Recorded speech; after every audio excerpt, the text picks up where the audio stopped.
Saturday suspense YouTube চ্যানেলে আপনাদের স্বাগত। প্রতি সপ্তাহে আমাদের গল্প শুনতে আমাদের চ্যানেলটিকে সাবস্ক্রাইব করুন এবং নোটিফিকেশন বেল আইকন প্রেস করুন। আমরা কখনো অন্ধবিশ্বাসকে প্রশ্রয় দেই না। গল্পের লেখক ভৌতিক আবহ তৈরির জন্য এসব লিখে থাকেন, তাতে পাঠকেরা আনন্দ উপভোগ করেন। আজকে আপনারা শুনবেন হেমেন্দ্র কুমার রায়ের অভিশপ্ত নীলকান্ত। আজকের গল্পের সূত্রধার সীমা, গল্প পাঠে আমি আকাশ, অন্যান্য চরিত্রে আমি, সীমা এবং সৌগত। পৃথিবীতে এমন অনেক জিনিস রয়েছে যার কোনো নির্দিষ্ট ব্যাখ্যা নেই, যার কারণেই সাধারণ মানুষেরা সেই সব জিনিসকে অলৌকিক শক্তির সঙ্গে জুড়ে দেন। তেমনই এক অলৌকিক জিনিসের রহস্য জানবেন আজকের গল্পে। তবে শুরু করা যাক হেমেন্দ্র কুমার রায়ের অভিশপ্ত নীলকান্ত।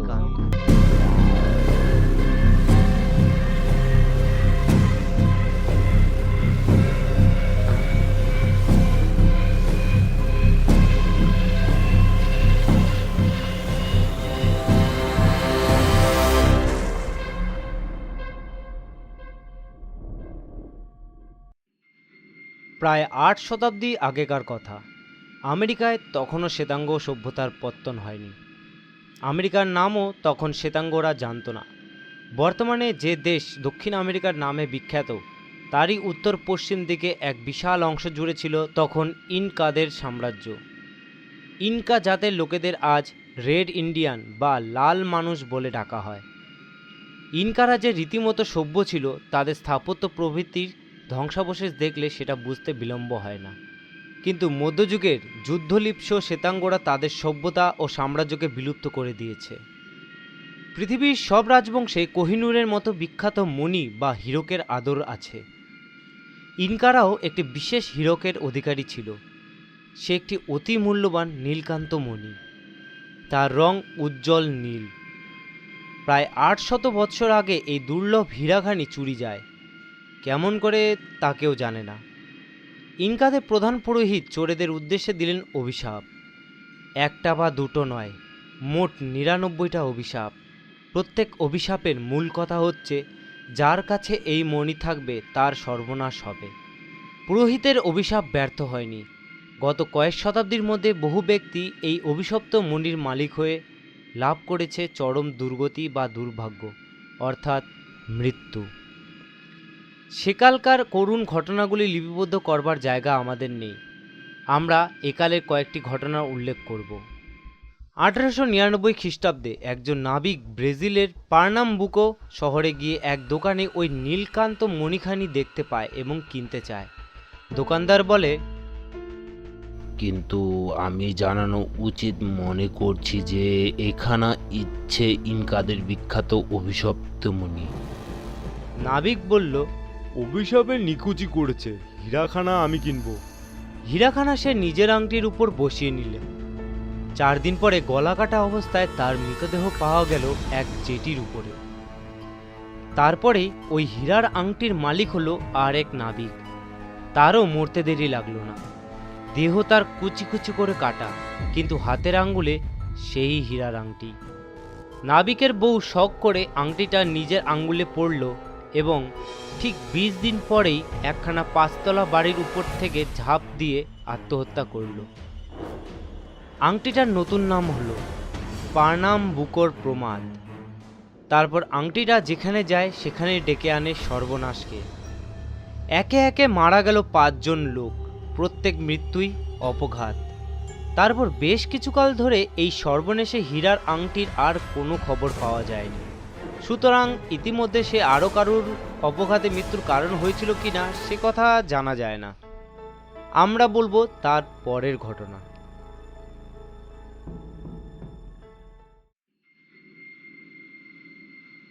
পৃথিবীর প্রথম মহাযুদ্ধ তখন শেষ হয়ে গিয়েছে। চলচ্চিত্রের জন্য বিখ্যাত হলিউড শহর, সেখানে হঠাৎ এক শ্রেণীর চোরের আবির্ভাব হলো। তারা দামি দামি মোটরের নানা অংশ খুলে নিয়ে চম্পট দেয়। থানায় থানায় অভিযোগের পর অভিযোগ আসে। পুলিশ রীতিমতো সজাগ। ক্লার্ক হচ্ছে একজন পুলিশ কর্মচারী। এক রাত্রে রাস্তায় টহল দিতে দিতে দেখতে পেল 2খানা মোটর গাড়ি দাঁড়িয়ে আছে। তার মধ্যে পিছনের গাড়িখানার চলন্ত ইঞ্জিনের শব্দ শোনা যাচ্ছে। আরও কয়েক পা এগিয়ে ক্লার্ক বুঝতে পারল দুজন লোক সামনে গাড়িখানার অংশ খুলে নেওয়ার কাজে ব্যাপৃত হয়ে আছে। তৃতীয় এক ব্যক্তি যে একটু আড়ালে দাঁড়িয়ে পাহারা দিচ্ছে, ক্লার্ক তাকে দেখতে পেল না। সে আরও এগিয়ে ভালো করে তদন্ত করতে এলো। অমনি ধ্রুম ধ্রুম ধ্রুম উপরই রিভলভারের গুলি বৃষ্টি। ক্লার্ক এক লাফে একটা দেওয়ালের পিছনে গিয়ে দাঁড়িয়ে পৈতৃক প্রাণ রক্ষা করল। পিছনের গাড়িখানা তীর বেগে ছুটে বেরিয়ে গেল। ক্লার্ক ততক্ষণে নিজেকে সামলে নিয়ে রিভলভার বাগিয়ে ধরে ছুটন্ত গাড়িখানার দিকে প্রেরণ করল একটা উত্তপ্ত বুলেট। গাড়িখানা থামল না বটে, কিন্তু শোনা গেল একটা একটানা আর্তনাদ।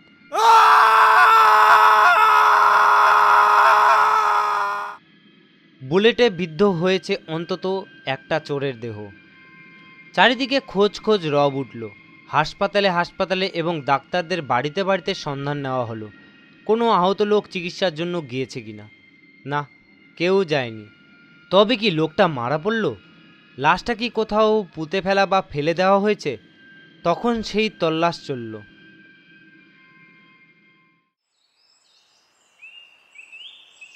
দিন চারেক পরে একটা ড্রেনের ভিতর থেকে আবিষ্কৃত হলো একখানা মোটর গাড়ির তলায় পাতা কম্বল এবং একটা সছিদ্র টুপি। দুটো জিনিসেই লেগে আছে রক্তের দাগ।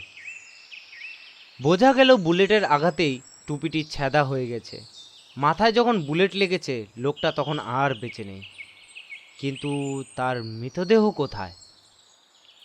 দুর্ঘটনার পর কেটে গেল 8 দিন। ব্যাপারটা শেষ পর্যন্ত হয়ে দাঁড়ালো কেঁচো খুঁড়তে সাপ বেরোনোর মতো। মেট্রো গোল্ডউইন মেয়রের স্টুডিওর কাছে যে ছোট নদী আছে তারই তীরে মাটি খুঁড়ছিল দুজন মজুর। খুঁড়তে খুঁড়তে আচমকা বেরিয়ে পড়ল একটা মৃতদেহ, প্রায় গলিত অবস্থা, পোশাক পরিচ্ছদ যেন রক্তে ছোপানো, এবং লাশের মাথায় একটা বুলেটের ছিদ্র। খবর পেয়ে পুলিশ ছুটে এলো দলে দলে। পুলিশের এক বড় কর্তা দেখে শুনে বলল, নিশ্চয় ক্লার্কের গলিতেই লোকটা মারা পড়েছে। কিন্তু তারপরেই আবিষ্কৃত হলো আর এক ব্যাপার। মৃতদেহের বুকের উপর আর একটা বুলেটের ছেঁদা। ক্লার্ক বলে সে একেবারে বেশি রিভলভার ছোড়েনি, একটি মাত্র বুলেট, কিন্তু মাথায় এবং বুকে দুটো ছেঁদা। তাও কখনো হয়? গোয়েন্দাদের চক্ষুস্থির। যুবকের মৃতদেহ, মাথায় মাঝারি পেশিবদ্ধ জোয়ান দেহ, সাজ পোশাক দামি কিন্তু রুচিসম্মত। পোশাক তল্লাশ করে কিছুই পাওয়া গেল না, কেবল কামিজের হাতায় আছে 2টি বোতাম, তার উপরে খোদা 3টি অক্ষর NFD। পোশাকের উপরে দেখা গেল অকল্যান্ডের একটি দর্জির নাম ও ঠিকানা। আবার 3 দিন কেটে যায়। অকল্যান্ড থেকে খবর এলো মেরি ডাবলিকের স্বামী হঠাৎ নিরুদ্দেশ হয়েছে। তার নাম নিকোলাস F. ডাবলিক। মেরি এসে নিকোলাসের দেহ শনাক্ত করল। তার মুখে জানা গেল নিকোলাস ভদ্র বংশের সন্তান এবং নিজেও অতি ভদ্র, অতি সজ্জন। সে নামকরা ব্যবসায়ী। সে অসৎ সঙ্গ পরিহার করে চলে। সে অজাত শত্রু। মাস কয়েক আগে সে একটি 10 রতি হীরার মূল্যবান আংটি ক্রয় করেছিল এবং তারপর থেকেই কেবল যেন সন্ত্রস্ত হয়ে থাকত। প্রায় বলতো, কে যেন সর্বদাই আড়াল থেকে আমার উপর ওত পেতে আছে। কে যেন আমার সমস্ত গতিবিধি লক্ষ্য করছে। কে যেন আমাকে গুরুতর বিপদে ফেলতে চায়। যেদিন নিকোলাসের সঙ্গে তোমার শেষ দেখা সেদিনও কি তার হাতে ওই আংটিটা ছিল? ছিল বই কি। টাকা করি? তার সঙ্গে সর্বদাই কয়েকশত টাকা থাকতো। টাকা বা আংটি কিছুই আমরা পাইনি। শুনেছি ওই হীরার আংটিটা নাকি বড়ই অলক্ষণে, কিন্তু শুনেও নিকোলাস আংটিটা হাত থেকে খুলে রাখতে রাজি হয়নি। তোমার স্বামীর বন্ধুদের কথা কিছু বলতে পারো? আমার স্বামীর বিশেষ বন্ধু বলতে একজনকেই বোঝায়। তার নাম জ্যাক অ্যালেন। খুব ভদ্রলোক। অকল্যান্ডেই থাকেন। এখনও তিনি আমাদের খোঁজখবর নেন। অকল্যান্ড থেকে ঘটনাক্ষেত্র হচ্ছে 400 মাইল দূরে। তবু গোয়েন্দারা অ্যালেনের সঙ্গে গিয়ে দেখা করল, কিন্তু অ্যালেনের কাছ থেকে উল্লেখযোগ্য কিছুই জানা গেল না। গোয়েন্দারা ফাঁপড়ে পড়ে গেল। একটা আহত বা নিহত চোরের সন্ধান করতে গিয়ে পাওয়া গেল অকল্যান্ডের এক বিশিষ্ট ব্যবসায়ীর মৃতদেহ। তার উপরে কোথা থেকে উড়ে এসে জুড়ে বসলো একটা প্রাচীন ও অভিশপ্ত নীলকান্ত মণির রহস্য। কিছুই ধরবার ছোবার জোড়াই। তারপরেই সব ঘটনার জট খুলে গেল অকস্মাৎ। অকল্যান্ডের এক জহুরির কাছে খবর পাওয়া গেল সেখানে জনৈক ব্যক্তি একখণ্ড মূল্যবান হীরার দর যাচাই করতে গিয়েছিল, কিন্তু যাচাই করতে দিন কয়েক দেরি লাগবে শুনে সে হীরা নিয়ে খুব তাড়াতাড়ি প্রস্থান করেছে। তার চেহারার সাজ পোশাক কীরকম?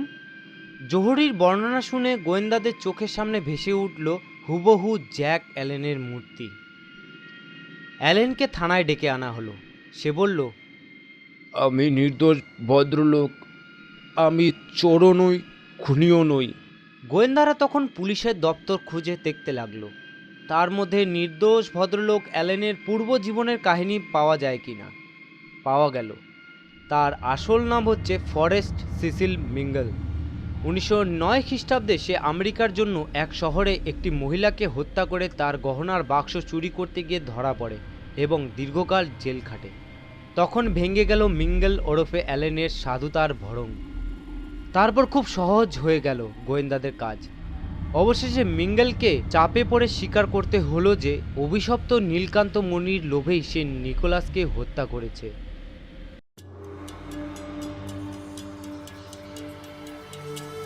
বিচারে তার যাবজ্জীবন কারাবাসের হুমকিও হলো। কিন্তু যাকে নিয়ে এই কাহিনীর সূত্রপাত, সেই মোটর চোরটার ক্লার্কের গুলি খেয়ে জখম হলো কি মারা পড়ল তার কোনোই পাত্তা পাওয়া গেল না। আর জানা গেল না সেই ভয়াবহ নীলকান্ত মণির পরিণাম। মিঙ্গল ধরা পড়বার আগে সেখানা কোথায় লুকিয়ে ফেলেছে, না আবার কারোর হাতের আংটির সংলগ্ন হয়ে সে নতুন সর্বনাশের আয়োজন করেছে। কিন্তু তার অভিশাপ থেকে মিঙ্গলও শেষ পর্যন্ত মুক্তি লাভ করতে পারেনি। কারাগারে একদিন আচম্বিতে ঘুম থেকে জেগে উঠে সে ভয়ার্ত কণ্ঠে চিৎকার করতে লাগলো, ওই আংটি, ওই আংটি, ওই আংটি। তারপর কারাগারেই হঠাৎ তার মৃত্যু হয়।